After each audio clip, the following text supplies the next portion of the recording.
Hello, everyone, and welcome to another episode of my company health check series once again. So, for those of you who have not checked out and watched my previous series, do check them out. And remember to subscribe to my channel if you've liked what you've watched or enjoyed my content so far. So, what is the health check series? Here, I will share my occasional updates on my portfolio companies I invested in and I'm still currently holding.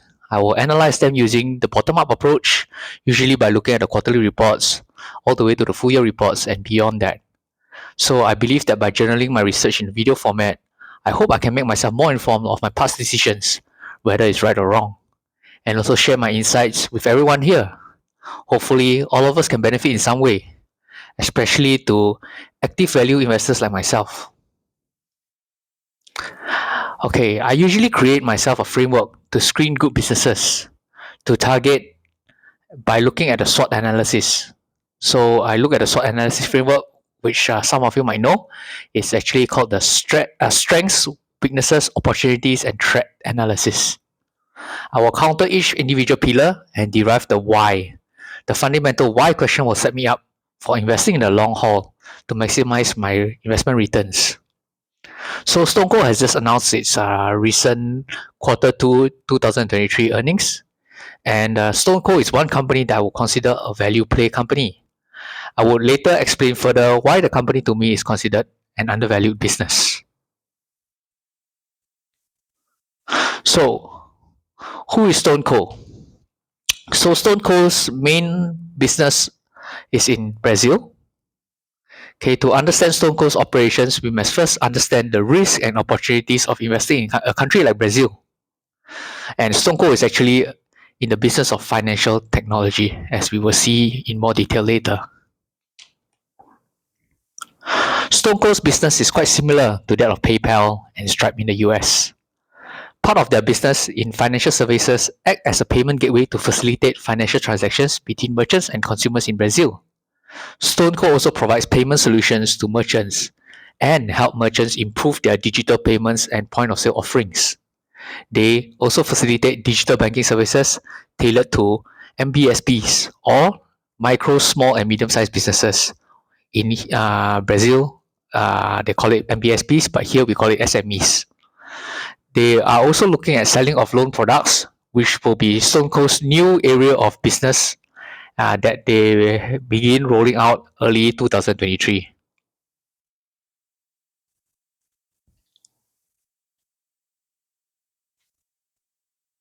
So, did you know that most residents of Brazil do not trust their own banking systems and their governments?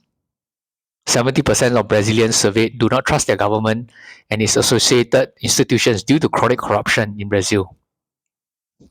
A 2021 survey shows that 34 million Brazilians do not have access to banking services, with 16.3 million Brazilians not having a bank account and another 17.7 million Brazilians are considered underbanked. 49% of Brazilians surveyed do not trust the banking institutions due to their famously exorbitant high fees. There is also a portion of the poor and marginalized in Brazil who are even unable to open a bank account.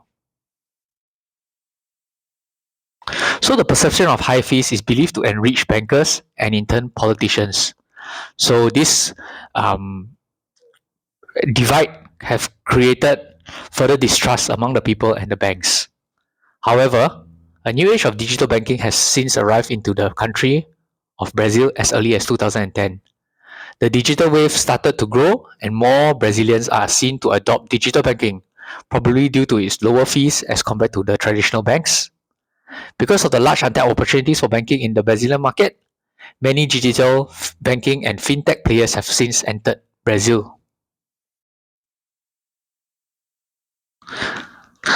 Nubank is currently the largest digital payments bank in Brazil by market cap and is currently valued at $13 billion USD. StoneCo focus is mainly in the MBSB or SME business, while Nubank's business targets mostly the Brazilian population. So, and for Nubank, we'll consider them as they're targeting the B2C. StoneCo's operations are mainly to provide technological solutions related to payments to the SME market and traditionally does not provide unsecured loans, while Nubank's main business is in the loans and deposits business, and is slightly riskier and I believe more cyclical in nature. Therefore, StoneCo's strength is centered on its lower risk portfolio, as its main business is being a solutions provider to SMEs. It has carved its niche in this market as it realizes that in order to realize the dream of making Brazil a place with seamless payments technology, small businesses and merchants too need hardware and software support in this area. So therefore, the StoneCo has actually discovered a gap. With this proprietary software and with its growing base of merchants, StoneCo has positioned itself unique from its competitors. StoneCo also differs from its competitors as its focus is on product and software integration. This will provide a full product lifecycle with good after-sales support, improve distribution touchpoints to reduce the requirement for a large sales agent base, thereby increasing its margins due to the cost efficiency. StoneCo's proven strategy of pricing has also gained them an advantage against its competitors as it seeks out target returns for new customers and minimum contribution margins for its existing customers. From the above, I think StoneCo has carved out its strength from a largely untapped and emerging market. So let's look at the weaknesses. The weaknesses I identified in StoneCo's business is that their source of income is limited to only a few revenue streams as compared to its peers. This is why I think that StoneCo's current intention to venture into the secured lending and credit card business and integrating them with their existing technology to streamline and increase its revenue portfolio will be a good direction going forward for StoneCo. So with this opportunity, StoneCo venturing into the loan business will be able to tap into new markets not previously explored and therefore increase its portfolio and revenue streams. Some of you, however, might wonder if it will become a riskier business for them, since the lending business is generally more cyclical and bad debts might mount when times become bad with periods of high interest rates. To date, they have tested and onboarded 200 clients. StoneCo will further streamline their credit operational processes with their proprietary software so that costs remain low to execute. StoneCo will also implement personal guarantees and liens on receivables by integrating their software with the registry of receivables. If executed well, by streamlining their credit operations using software and automation, I think StoneCo will be able to stand out from its competition and lower their credit risks. StoneCo expectations of their credit business, when fully operational, will likely see a provision of bad debts of around 10% or less, and they aim to provide a cushion buffer of 20% to cover this risk. However, I would like to highlight that this is just a model that they came up with and is still in the process of testing, and we will not fully know what the nature of the bad debts will be like because it's a new business for them, and we can only see this coming to fruition when they fully roll out. With StoneCo's current portfolios of SMEs and the existing relationships together with data collected from various SMEs, StoneCo can easily cross and upsell their credit products with confidence to these customers, of which risk could be monitored in-house using their software.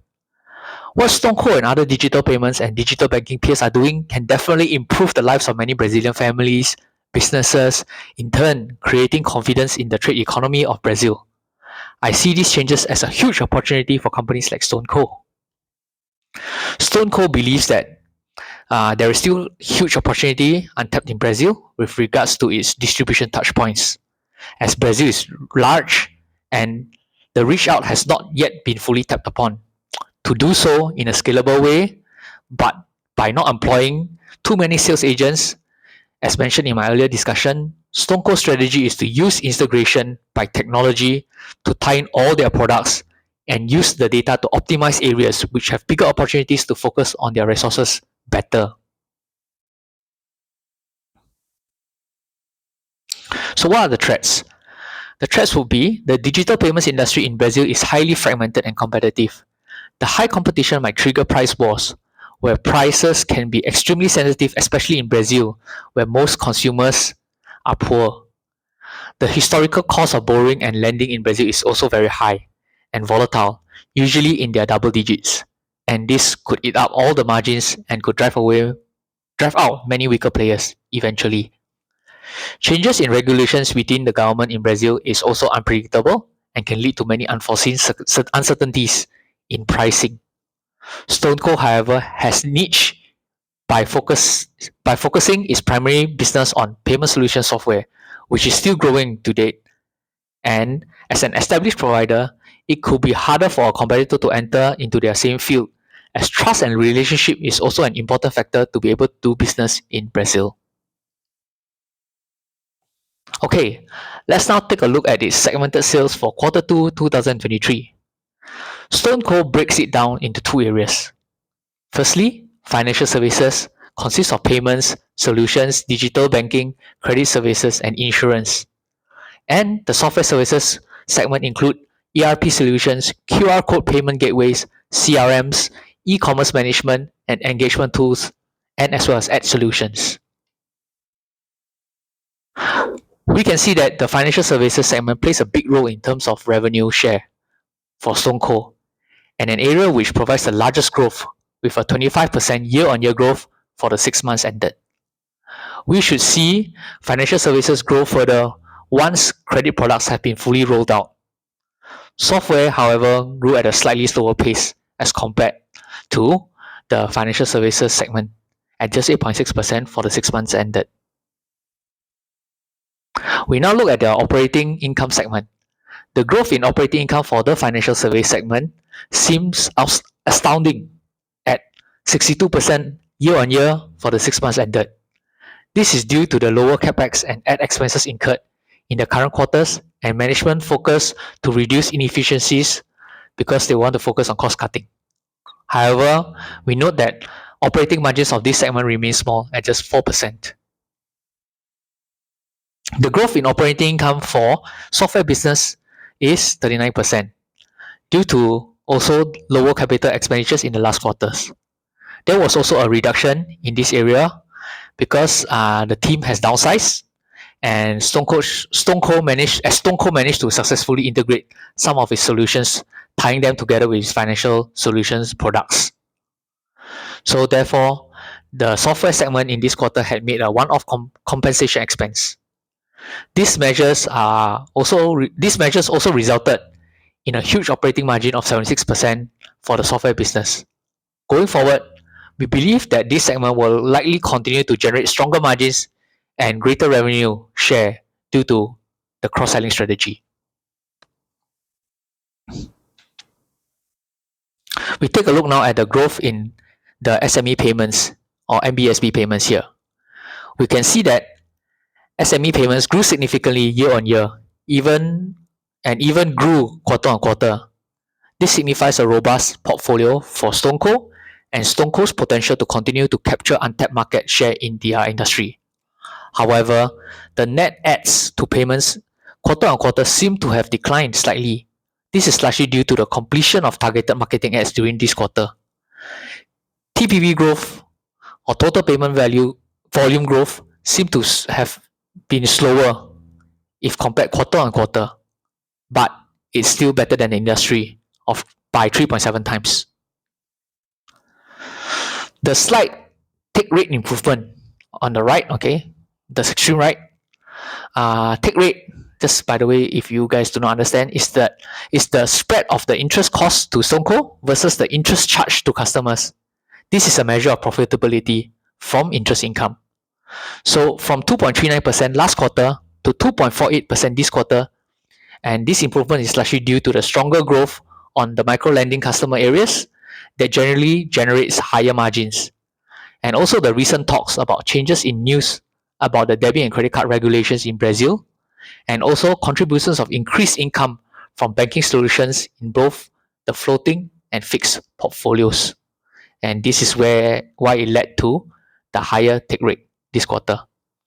And I'd like to add that speaking about the change in card regulations, credit card regulators in Brazil recently removed the use of are still discussing to remove the use of installment services, and this could greatly impact consumption in Brazil, but possible repricing in rates could balance out the impact for StoneCo. However, it's still too early to tell at this point of time what the impact may be. Market repricing might have already been taking place in the marketplace as it speculates ahead of such regulatory changes.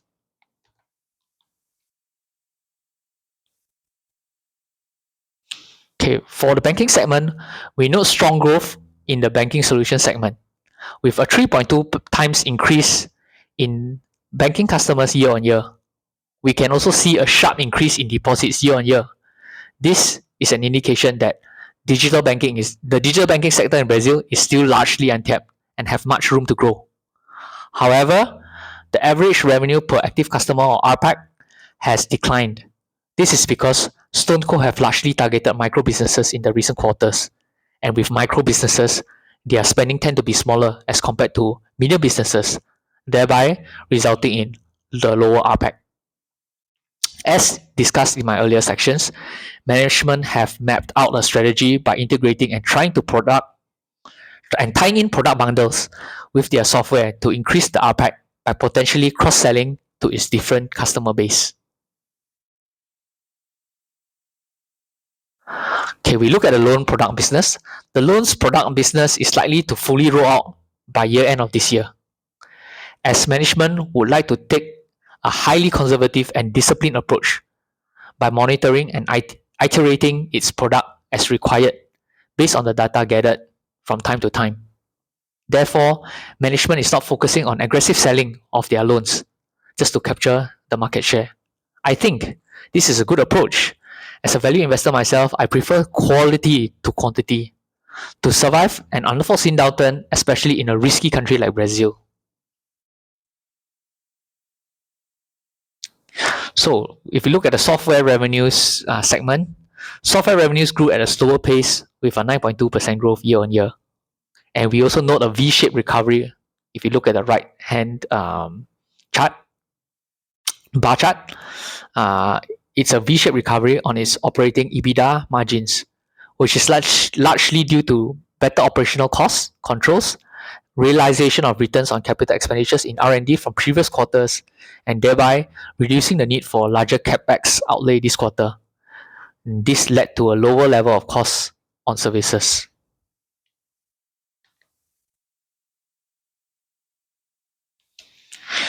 Okay, we now shall look at its peers, StoneCo's peers segmented business.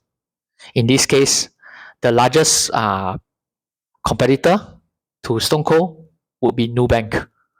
And we take Nubank's recent results to compare. So here, I've however tried my best to adjust the data to make both companies comparable by its segments. So Nubank's market growth has performed better than StoneCo, with its financial services business growing at 50%, both 6 months ended and quarter on quarter.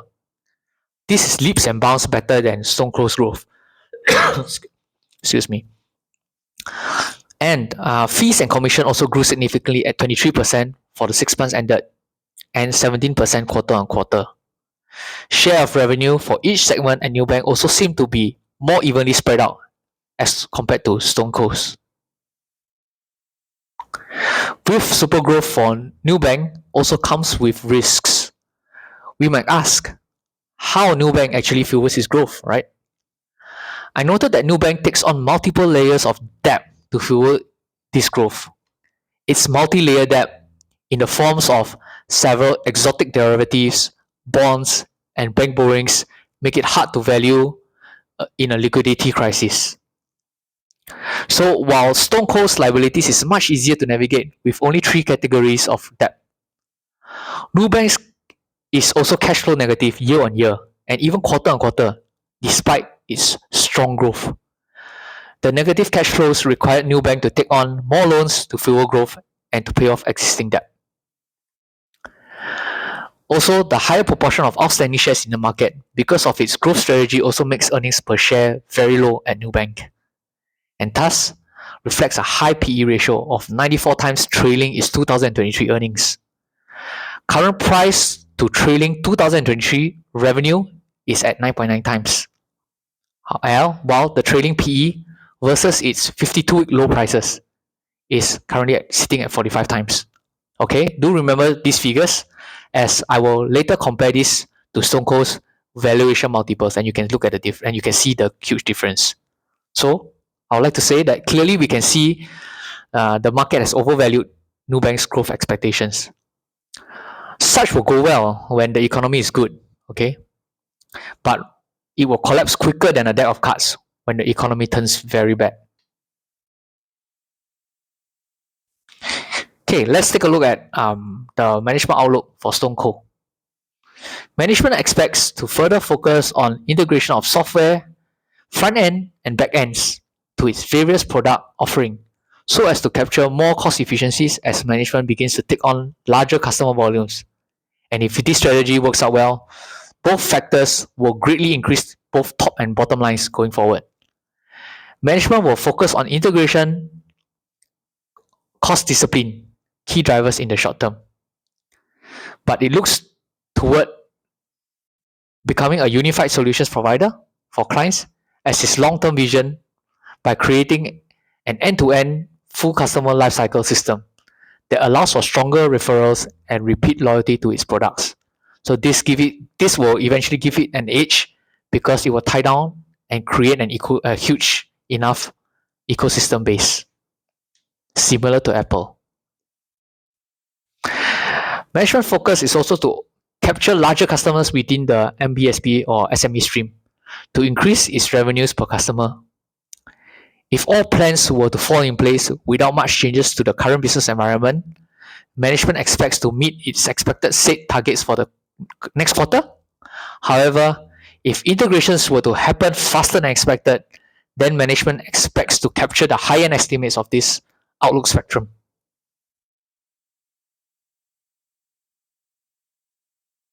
Okay, let's look at the historical P&L for Stone Cold.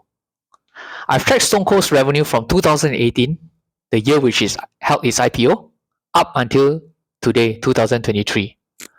Revenues have since grown 6.2 times up till 6 months ended 2023, which is quite a great feat ever since its IPO. With net profit margins since 2018 to 2020 sitting at a range of 18%, 31%, and 25% respectively.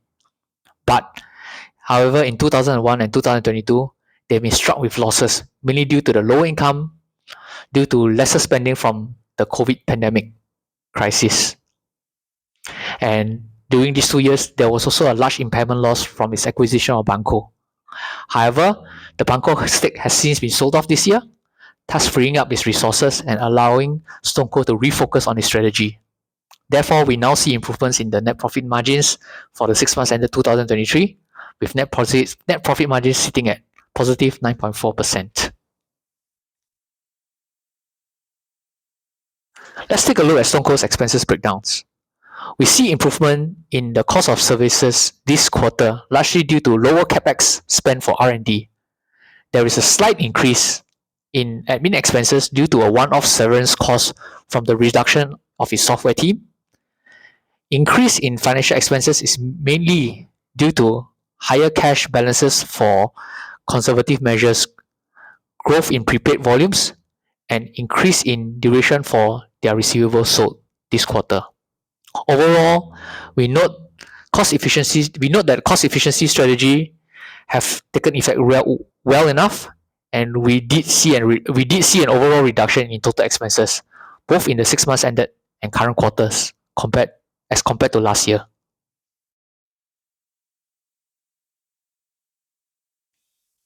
By looking at Stone Cold's balance sheet, Stone Cold's debt position is relatively large and have grown quite a bit since its IPO in 2018. However, the interest rate cost for both FIDC quota holders and bank borrowings currently stay at an average cost of 4.5% per year. We noted that Stone Cold has also redeemed a large chunk of FIDC quota notes to quota holders earlier this year at 100% principal plus interest. We also note that bank borrowings and other debt have been reduced this quarter, even though their debt position is much better than its peer Nubank. I feel that Stone Cold still needs to continue to manage this area prudently. Stone Cold generated 309 million US dollars in free cash flows, and free cash flows have come about year on year and even quarter on quarter.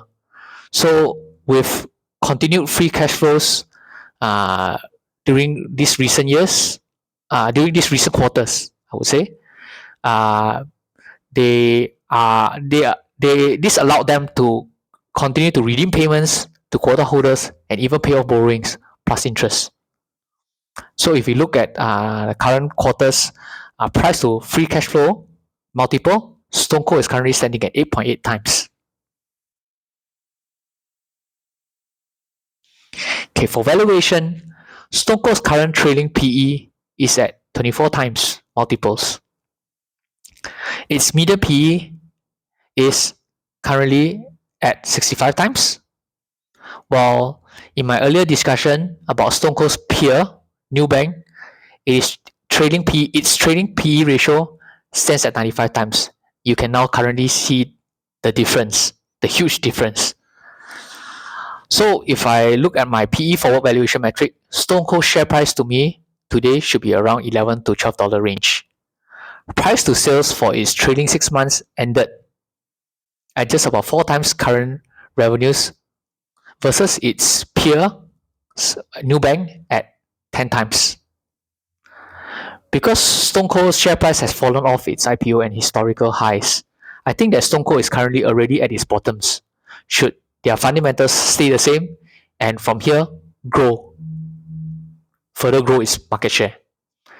With the largely untapped opportunity in Brazil that is just starting to take off, I see Stone Cold in the right place and the right time to ride this wave. Should we hold on and go for this company in the long haul? Based on my discounted cash flow valuation, Stone Cold's intrinsic price to its 6 months trailing revenue would be around 3.3 times. This is therefore very close to its current price to the trailing 6 months revenue of 4 times. So the spread between my DCF and the current pricing indicates good margins of safety should prices correct close to the $10 range. So in conclusion, after reviewing the full Q2 2023 business of Stone Cold, I believe that without a huge unforeseen interest rate increase, Stone Cold will be able to come back profitable this year. Therefore, at a price I paid for Stone Cold, which is close to my intrinsic valuation, I can be sure that only if Stone Cold makes a huge mistake in its strategic approach, or should the economics of the market in Brazil turn sharply, then my investment would likely turn into a loss. But if it was the market that turned sharply the other way, and I could still see Stone Cold coming out of the crisis, staying strong, and still staying true to its visions, I will surely increase my position into Stone Cold further. So with that, good luck and for the win, people, and hope you guys make money, especially when now currently the market has corrected for the last 2 weeks. So see you guys in my next episode and stay safe. Take care, guys. Bye.